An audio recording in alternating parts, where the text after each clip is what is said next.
अहिड़ी तरह सां जॾहिं असां हिन वॉल ते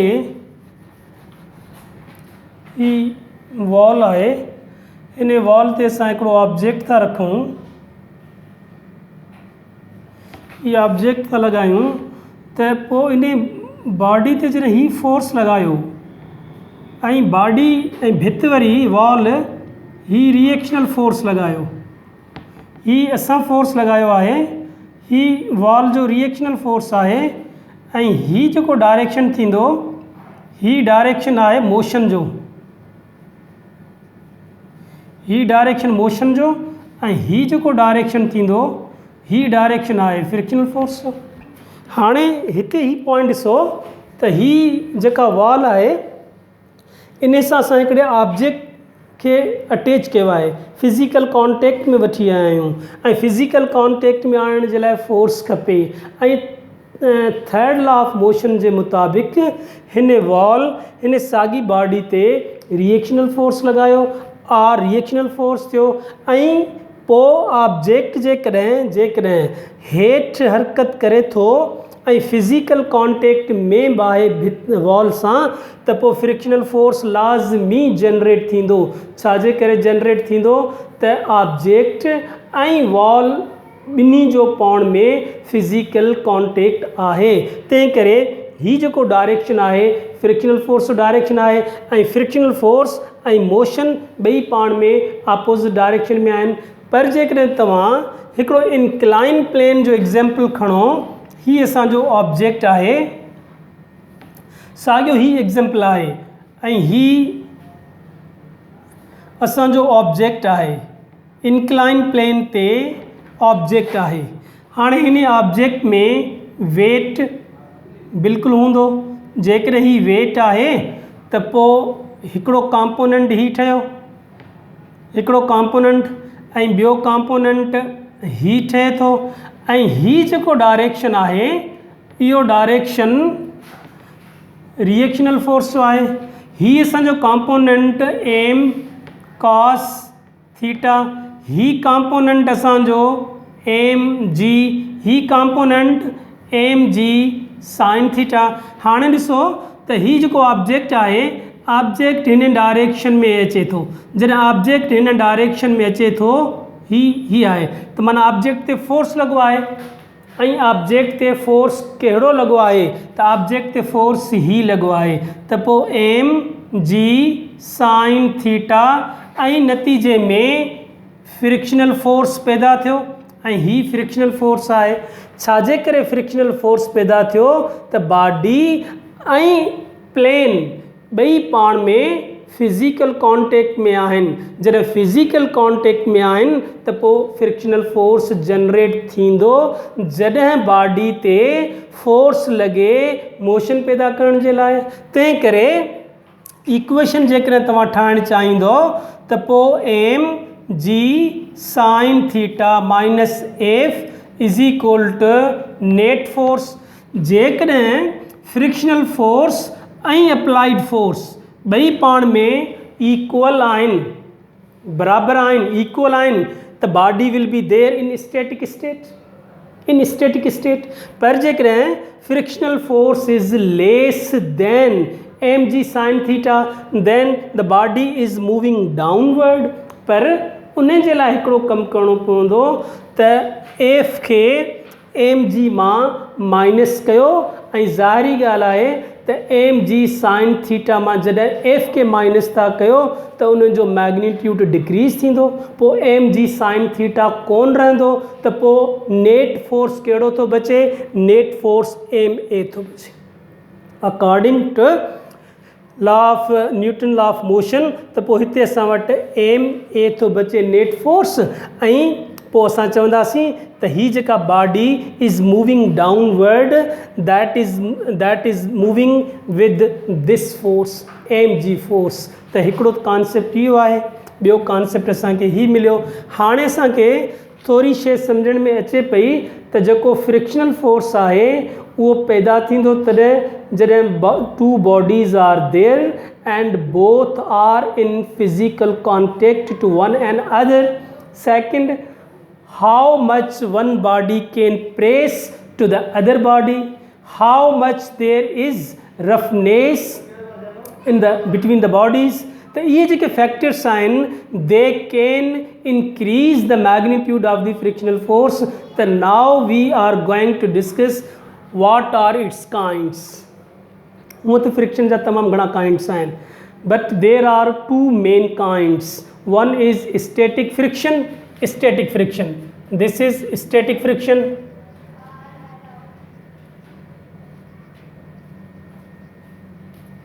स्टैटिक फ्रिक्शन हिकिड़ो काइंड ही आहे स्टैटिक फ्रिक्शन. स्टैटिक फ्रिक्शन में छा थींदो त फॉर एग्ज़ाम्पल हिकिड़ी गाॾी कार रोड ते बीठी आहे. जॾहिं कार रोड ते बीठी आहे त पोइ कार जे टायर ऐं रोड जे विच में कॉन्टेक्ट आहे, फिज़िकल कॉन्टेक्ट आहे. हाणे जॾहिं इहो कॉन्टेक्ट आहे, गाॾी बीठी आहे, गाॾी बीठी आहे, फिज़िकल कॉन्टेक्ट आहे, it means there is friction. हाणे इन फ्रिक्शन खे चवंदासीं स्टैटिक फ्रिक्शन. इहो स्टैटिक फ्रिक्शन आहे. पर हिते पॉइंट मां ॿियो ऐड करणु चाहियां थो त static friction is responsible to move the body. Static friction is responsible to produce motion in the body. Car बीठी आहे, कार पंहिंजी जॻह ते स्टैटिक में आहे, ड्राइवर वेठो. हाणे जॾहिं ड्राइवर गाॾी खे हलाइण थो चाहे त गाॾी तॾहिं हलंदी जॾहिं रोड ऐं टायर जे विच में फ्रिक्शन हुजे. जेकॾहिं टायर ऐं रोड जे विच में फ्रिक्शन नाहे त टायर हलंदो, टायर रोटेट कंदो, पर उहा कार कोन हलंदी. कार में ट्रांसलेटरी मोशन पैदा कोन थींदो. ऐं जेतिरो पंहिंजो वधीक लॻाईंदो फोर्स ओतिरो टायर वधीक रोटेट थींदो. पर छो रोटेट थो थिए ऐं गाॾी छो कोन थी हले? Because there is no friction in between road and tyre. So there is rotation in the tire but there is no friction, therefore that vehicle is not ready to move forward direction. मतलब त असां वटि friction हूंदो त बीठल गाॾी बि हलंदी. इहो कॉन्सेप्ट बिल्कुलु ग़लति आहे त फ्रिक्शनल फोर्स सिर्फ़ु ऐं सिर्फ़ु हरकत कंदड़ जेका गाॾी आहे, जेका बॉडी आहे, उन जी हरकत जे आपोज़िट आहे. बिल्कुलु आपोज़िट आहे, 100% आपोज़िट आहे. जॾहिं बि बॉडी हरकत करे थी त उन जे आपोज़िट डायरेक्शन में फ्रिक्शनल फोर्स जनरेट थींदो. ऐं पोइ फ्रिक्शनल फोर्स जेकॾहिं वधीक हूंदो त हरकत कंदड़ गाॾी बीही रहंदी. छो त हरकत कराईंदड़ फोर्स घटि आहे ऐं हरकत जे आपोज़िट डायरेक्शन में फोर्स वधीक आहे. जेकॾहिं हलंदड़ गाॾी में तव्हांजो गाॾी में पेट्रोल ख़तमु थी वञे ऐं पोइ आहिस्ते आहिस्ते आहिस्ते आहिस्ते गाॾी हली हली हली करे बीही रहंदी. छो बीही रहंदी? त जेको लॻंदड़ फोर्स आहे कार ते उन जो मैग्नीट्यूड डिक्रीज़ पियो थिए ऐं टायर ऐं रोड जे विच में कॉन्टेक्ट जे करे जेको फ्रिक्शन पैदा थियो उन जो मैग्नीट्यूड इंक्रीज़ पियो थिए. हाणे फ्रिक्शनल फोर्स वधीक आहे ऐं गाॾी ते लॻंदड़ फोर्स घटि आहे, तंहिं करे गाॾी बीही रहंदी. गाॾी वधीक हरकत कोन कंदी. साॻी तरह सां इहो पॉइंट हिते चवणु त जेकॾहिं असां वटि ही व्हीकल वञे पियो, ही कोच पई वञे, ही कोच आहे. जॾहिं ही कोच हिन डायरेक्शन में वञे थी त पोइ ही रोड ऐं ही टायर इन जे विच में फ्रिक्शन आहे. तंहिं करे इहा गाॾी रेस्ट मां मोशन में आई ऐं पोइ गाॾी सर्टिन वेलोसिटी सां, सर्टिन स्पीड सां that is moving. So initially that was in the state of rest. Initially there was static friction in between these two bodies means tire and road, there was friction, and that is static friction, and that friction is responsible to move the body, and now that body is moving. पर हिते इहा शइ असां consider कयूं त static friction बीठल गाड़ी में भी हूंदो, and that will support to vehicle to move, that is called static friction. ॿियो जेको काइंड आहे उहो आहे डायनामिक या kinetic friction. Second kind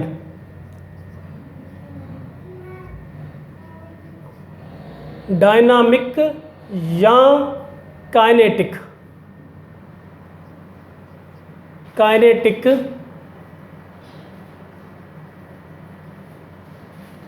dynamic या काइनेटिक फ्रिक्शन. डायनामिक या काइनेटिक फ्रिक्शन. हाणे डायनामिक ऐं काइनेटिक फ्रिक्शन छा थींदो त vehicle is already in the state of motion. Coach हले पई, रोड ते कोच हले पई. हाणे असां पॉइंट किथां था खणूं? रेस्ट मां कोन था खणूं, हाणे असां पॉइंट था खणूं मोशन मां. Already that vehicle is moving with a certain velocity, that is moving with a certain velocity, and driver has to brake. Brake थो लॻाइणु चाहे, जॾहिं ब्रेक थो लॻाइणु चाहे त driver needs friction, and that friction is already there in between tire and road. That friction is there. जॾहिं tyre ऐं रोड जे विच में फ्रिक्शन आहे, हलंदड़ गाॾी जे विच में फ्रिक्शन आहे, ऐं ड्राइवर ब्रेक अप्लाई कई त पोइ फ्रिक्शन इंक्रीज़ पियो थिए, फ्रिक्शन इंक्रीज़ पियो थिए, ऐं अप्लाइड फोर्स डिक्रीज़ पियो थिए, ऐं पोइ this body will be in the state of rest. यानी कि हरकत में जॾहिं बॉडी हुई त पोइ उन जे टायर ऐं रोड जे विच में जेको फ्रिक्शन हो काइनेटिक फ्रिक्शन. ऐं जॾहिं ब्रेक लॻाए करे गाॾी खे बीहारियो था त यू नीड काइनेटिक फ्रिक्शन. गाॾी खे हलण जे लाइ, रेस्ट मां हलण जे लाइ, रेस्ट मां मोशन में खणी अचण जे लाइ स्टैटिक फ्रिक्शन खपे, ऐं हरकत कंदड़ गाॾी खे वरी रेस्ट में आणण जे लाइ काइनेटिक या डायनामिक फ्रिक्शन खपे. त असां इहो पॉइंट डिस्कस करे सघूं था पिया त it is not only friction, kinetic friction is there when vehicle is moving, but its application, its advantage is also that when we want to stop that vehicle, that car, truck, any vehicle, kinetic friction is required, and due to kinetic friction that car vehicle can be stopped. तो माना ये ॿई properties कंहिंजियूं थियूं? Kinetic जूं थियूं. ॿ properties कंहिंजियूं थियूं? Static जूं थियूं. पर हिकिड़ो पॉइंट तव्हां पंहिंजे ज़हन में रखो त इस value of static friction is always greater than dynamic और काइनेटिक फ्रिक्शन. जेकॾहिं मां हिते लिखां ही आहे असांजो स्टैटिक फ्रिक्शन त its value is always greater than kinetic friction. हिन शइ खे असां चेंज नथा करे सघूं, छो त हिते फ्रिक्शन वधीक हूंदो, हिते फ्रिक्शन घटि हूंदो. त हीअ जेके ॿ असांजा काइंड्स आहिनि, इन खे असां चवंदासीं त हीअ असांजो थियो स्टैटिक ऐं डायनामिक. उन खां सवाइ वरी ॿ काइंड्स ॿिया बि आहिनि, जीअं स्लाइडिंग फ्रिक्शन आहे. स्लाइडिंग फ्रिक्शन फॉर एग्ज़ाम्पल, तव्हां माचिस खयो ऐं माचिस खणी करे उन मां तीली कढी ऐं तीली सां तव्हां तीली ॿारणु था चाहियो त इहो छा आहे? ही स्लाइडिंग फ्रिक्शन आहे. ही थी वियो, ही स्लाइडिंग फ्रिक्शन थी वियो, ही स्लाइडिंग फ्रिक्शन आहे. अच्छा, इहो बि आहे स्लाइडिंग फ्रिक्शन जे करे उहा तीली बर्न करे थी पई. साॻी तरह सां जेकॾहिं ही टायर रोटेट करे थो पियो त रोलिंग फ्रिक्शन आहे. इन खे असां रोलिंग फ्रिक्शन चवंदासीं. माचिस जी तीली हणूं था पिया, स्लाइडिंग फ्रिक्शन चवंदासीं. साइकिल जो, कार जो, ट्रक जो, बस जो, हलंदड़ ट्रक बस कार जो जेको टायर रोटेट करे थो पियो, उन जे दौरान रोड ऐं टायर जे विच में फ्रिक्शन आहे, but it's name is rolling friction. उहो रोलिंग फ्रिक्शन आहे। ऐं हिकिड़ो ॿियो फ्रिक्शन आहे उनखे चइबो आहे फ्लूड फ्रिक्शन, मतिलबु त विस्कोसिटी या विस्कस, जंहिंखे ड्रैगिंग या ड्रैग फोर्स बि चइबो आहे। उहो मां हिकिड़ी अलॻि वीडियो ठाहींदुसि, उन में तव्हांखे ॿुधाईंदुसि त विस्कोसिटी छा आहे, ड्रैगिंग फोर्स छा आहे या इहो छा आहे। उहो हिकिड़ो टॉपिक ई अलॻि करे छॾियो आहे। त हीउ जेको फ्रिक्शन आहे इहो हमेशह तॾहिं पैदा थींदो जॾहिं ॿ सॉलिड बॉडीज़ फिज़िकल कॉन्टेक्ट में हुजनि। सॉलिड बॉडीज़, ईअं न त हिकिड़ो सॉलिड बॉडी ऐं ॿियो लिक्विड, न, उहो फ्लूड फ्रिक्शन आहे। That is an other category of friction. त फ्रिक्शन वर्ड तव्हां यूज़ तॾहिं कंदो जॾहिं ॿ बॉडीज़ हुजनि ऐं ॿई बॉडीज़ सॉलिड हुजनि ऐं इहे ॿई बॉडीज़ पाण सां फिज़िकल कॉन्टेक्ट में हुजनि, then you can claim there is friction in between these two bodies. त पोइ हिते असां इहा ॻाल्हि हाणे डिस्कस कयूं त हीउ हिकिड़ो नंढिड़ो फार्मूलो हूंदो आहे, अप्लाइड फोर्स या frictional force is directly proportion to normal reaction. Frictional force is directly proportional to normal reaction. तो पोइ हिते असां F is equal to constant mu R, तो पोइ F upon R is equal to mu। त ही जेको हिकिड़ो रिलेशन असांजो ठहियो, इन रिलेशन जो मतिलबु इहो आहे त ही म्यू जेको आहे हिन खे चइबो coefficient of friction. Coefficient of friction, त पोइ हिन कोफिशिएंट ऑफ फ्रिक्शन वटि स्पेशलिटी कहिड़ी आहे? स्पेशलिटी आहे त इन जी वैल्यू कांस्टेंट नाहे। म्यू कोफिशिएंट ऑफ फ्रिक्शन जी वैल्यू कांस्टेंट नाहे, इन जी वैल्यू डिपेंड करे थी पई बॉडी जे कंप्रेसिंग पावर ते। इन जी वैल्यू डिपेंड करे थी पई त जंहिं बॉडी सां कॉन्टेक्ट आहे उते या पाण वटि रफनेस केतिरी आहे, हिन जी वैल्यू इन्हनि ॿिन्ही शयुनि ते डिपेंड करे थी पई। पर हिकिड़ो पॉइंट तव्हांखे वरी ज़हन में रखिणो पवंदो त फ्रिक्शन एरिया ते डिपेंड कोन कंदो। फ्रिक्शन एरिया ते डिपेंड कोन कंदो। जेकॾहिं हिकिड़ो नंढो टायर तव्हां यूज़ कयो आहे गाॾी में ऐं हिकिड़ो वॾो टायर तव्हां यूज़ था कयो उन नंढे टायर जी जॻह ते, ऐं तव्हां था चओ त फिज़िकल कॉन्टेक्ट वधीक आहे तंहिं करे फ्रिक्शन वधीक पैदा थींदो, सर्टनली नॉट। ईअं कोन आहे, बिल्कुलु ईअं कोन्हे। त friction never depends upon area, इहो बिल्कुलु कोन थींदो। बाक़ी हीअ थींदो त हिन जी वैल्यू वेरिएबल रहंदी, चेंज थींदी रहंदी। बॉडी कहिड़ी यूज़ था कयो, उन में वेट केतिरो आहे, कंप्रेसिंग पावर केतिरो आहे, रफनेस केतिरी आहे। So these are reasons due to which the value of coefficient of friction is changeable or variable over there. हिकिड़ी अची थी वैल्यू। हाणे असां वटि इहो पॉइंट आहे त फ्रिक्शन जा एडवांटेजिस ऐं डिसएडवांटेजिस कहिड़ा आहिनि। एडवांटेजिस ऐं डिसएडवांटेजिस, जेकॾहिं तव्हां हलो था पिया रोड ते ऐं तव्हांजो पेर अची वियो केले जे मथां, त केले जे मथां जॾहिं तव्हांजो पेर अची वियो त तव्हां त किरी पवंदो, स्लिप थी पवंदो। इन स्लिप थियण जो मतिलबु छा आहे? स्लिप थियण जो मक़सदु आहे त जेको तव्हां फोर्स ज़मीन ॾे मोकिलणु पिए चाहियो ऐं हलण जे लाइ, छो त आसानी सां तव्हां तॾहिं हली सघंदो जेको फोर्स तव्हां ज़मीन ते लॻायो ऐं ज़मीन ओतिरो ई फोर्स ऑपोज़िट डायरेक्शन में तव्हां ते लॻाए त तव्हां आसानी सां हलणु शुरू कंदो। पर जेको तव्हां ज़मीन ॾे फोर्स मोकिलणु चाहियो पिए उहो फोर्स केलो विच में अची वियो, तंहिंजे करे ज़मीन ताणी कोन पहुतो ऐं केले जे अचण जे करे ऐं रफनेस ख़तमु थी वई ऐं उहो साॻियो तव्हांजो फोर्स तव्हांजी बॉडी जे मथां लॻो। छाजे करे? जो तव्हांजे पेर ऐं ज़मीन जे विच में रफनेस कोन रही, तंहिंजे करे तव्हां ज़मीन ताणी फोर्स पहुचाइण में नाकाम रहियो ऐं उन केले जे करे तव्हांजो फोर्स तव्हांजी बॉडी जे मथां लॻो ऐं तव्हां किरी पियो, रफनेस ख़तमु थी वई। साॻी तरह सां जेकॾहिं तव्हां हलो था पिया, डिसएडवांटेजिस, जेकॾहिं तव्हां हलो था पिया एडवांटेजिस, जेकॾहिं तव्हां हलो था पिया ऐं तव्हांजो पेर कंहिं पत्थर में स्टोन में लॻो त तव्हां थाबिड़जी पवंदो, किरी पवंदो। छाजे करे त जेको तव्हां फोर्स लॻाइण पे चाहियो उहो फोर्स वरी बि ज़मीन ताणी कोन पहुतो, विच में हिकिड़ो ॿियो ऑब्जेक्ट अची वियो, उन खे तव्हां फोर्स ॾिनो ऐं उन तव्हांजो फोर्स तव्हांजे बॉडी ते अप्लाई कयो ऐं तव्हां थाबिड़जी पियो या किरी पियो। इहो माना आहे पंहिंजे हिसाब सां। वरी तव्हां भित में एडवांटेजिस में तव्हां भित में का तस्वीर लॻाइण था चाहियो त उहा तस्वीर लॻाइण जे लाइ भित में तव्हां कोको था हणो।